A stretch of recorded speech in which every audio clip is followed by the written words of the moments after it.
Alright, so I'm doing this video because my friend wanted to help me. Not help me, but my friend wanted to know. So, what you do, I play on Nintendo Switch, and also he plays on a Nintendo Switch. But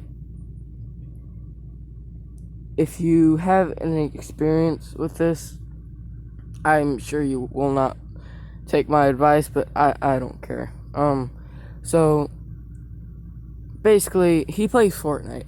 So whenever he plays Fortnite, his left Joy-Con drifts over, but when he's actually not touching it, and then it makes him walk.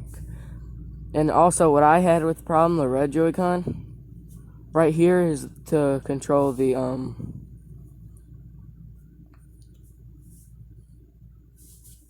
look, where you look.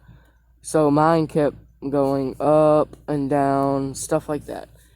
It's an easy fix, really. All you have to do is just press this like really hard, and then just go like,